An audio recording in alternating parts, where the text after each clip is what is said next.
You know how you are in the warmth and hot summer months and you're just thinking, well, I can't wait till fall, can't wait till winter, can't wait for the cold temperatures. Then you get here to winter and you're thinking to yourself, man, I can't wait for summer, can't wait for spring, I can't wait for the melt and the warm temperatures to come back. Well, I mean it this time. No, really, we're ready for warm. We're ready for it to stay warm.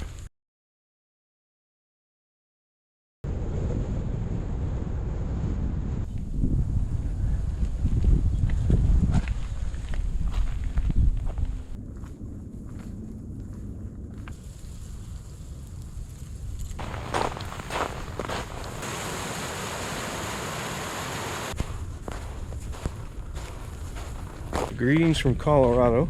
We are sort of melting a little bit here. It's been one storm after another. Lots of snow this year, which is good. It'll be a good water season on trail for sure. Good snowpack. But today's going to be above freezing. That's a first, and definitely appreciate it. We're just out here, just kind of walking around one of our local state parks, kind of giving you an update on what's going on, what we got planned for 2023. And to date, as far as big trails for this summer coming, right now we've got two definitely planned.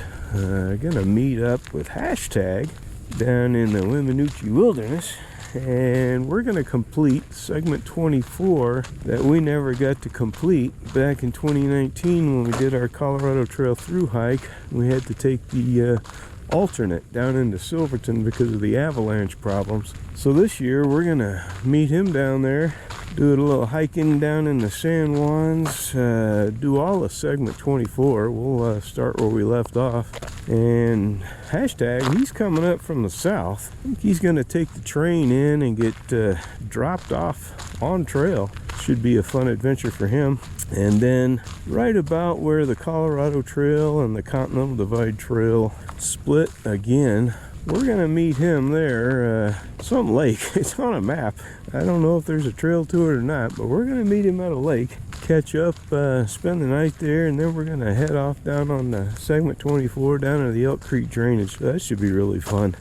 Then definitely heading back to the Indian Peaks Wilderness.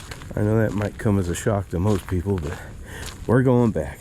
We've been trying to map out a north to south or south to north through hike that goes through the Indian Peaks Wilderness. Probably take about 4 or 5 days to complete. It's looking more like a south to north hike right now, and we're really excited to get out there and do that and spend a lot of time out there, and hopefully come up with a nice trail and put it all together, map it out, share that with everyone. That should be a really just a really great hike. We're excited for that one. There'll definitely be a lot of new day hikes. Want to really get out there and explore a lot more this year and hit some stuff we've never been to, some of the wilderness areas we've never been to, namely Never Summer Wilderness up North Colorado towards the Wyoming border. We've been wanting to get up that way for a long time, and not to mention, while we're doing it, maybe just incorporate it all at the same time. Do some more car camping, or is it overlanding? Well, maybe it's dispersed camping. I don't know. I mean, if you're on pavement, is it car camping? And if you're on dirt, is it overlanding? Somebody please explain this to me, because when we were growing up, it was just camping. It didn't matter how you got there, it was just camping. So, I don't know, we're overlanding, we're car camping, we're dispersed camping. Yeah, there you go. We're just camping. We want to get out there and just spend a lot more time out there, have a base camp, explore around. One thing's for sure, we need to keep moving our bodies. And man, I tell you what, the weather and our schedule have not been on the same page this winter. It's like every time we get a chance, it's snowing and blowing, the roads are all jacked up. So we've been taking them when we can get them, but it hasn't been easy. Let's put it that way. And you add in our schedule. Gosh, I tell you what, them grandkids, they keep you busy.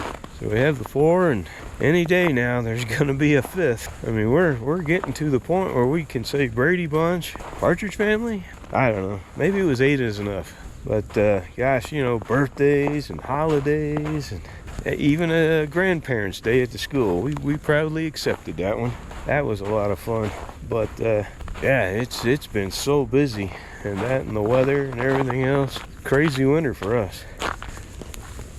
It's time to get our trail legs going here, because we got some stuff coming up this summer that we want to enjoy and not have to struggle through. So keep moving. And apart from all of that, Debbie's pretty much over the sciatica. You know, it takes a while to come back from that. She's been dealing with, I guess, a numb toe. Sounds funny, but until you've been there, it isn't so funny. And then, of all things, I tell you, I went to snow shovel at one point. I caught the snow shovel on a crack or something. One foot slipped on the ice, and the snow shovel didn't move. Next thing I know, the handle was jammed deep up into my side. Pretty sure I'd cracked a rib. It took about a month for the soreness and the pain to finally go away. That hampered run hugs for my grandkids. That was not good. You tell them they can't have run hugs? Oh boy. Yeah, we're anxious to get going with some of the gear that we've been amassing over the last year or two. Really getting our car camping set up, overlanding, dispersed, whatever. We're trying to get all that ready to go. Got a lot of cool products that we've been anxious to really get out there and use for, you know, more than just a day. Get out there and stay out there for a while, be able to sustain ourselves. That's going to be fun. Yeah, our setup is pretty cool, you know, with the Ice Cove refrigerator and the solar generator we got, new stove, and we got the hot water tap, and we got a lot of cool stuff going on that we're anxious to get out there and just test it out for, you know, more than just a night. And then on top of that, we've got this backpacking mosquito repellent. Never used one of these before. The darn thing only weighs 4 ounces and runs off your pocket rocket, you know, the fuel canister. So it should be interesting. People swear by it, so we're anxious to get out there and try that out. That's a product made by Thermacell. And they've got various versions of it, but this is a backpacker's version, so that should be interesting.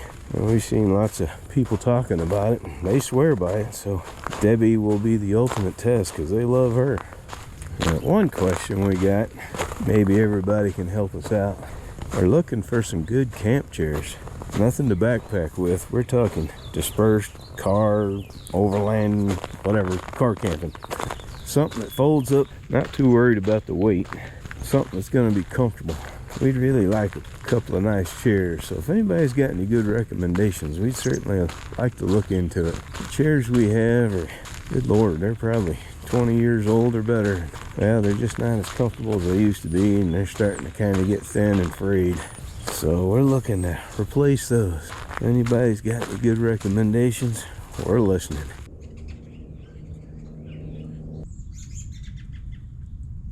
And there's a rumor going around that we might be testing out some backpacks this summer. That'll be cool. A Colorado company here at the startup program. They got really cool packs that they've been designing. We're anxious to try them out. Everything we've seen so far looks really nice.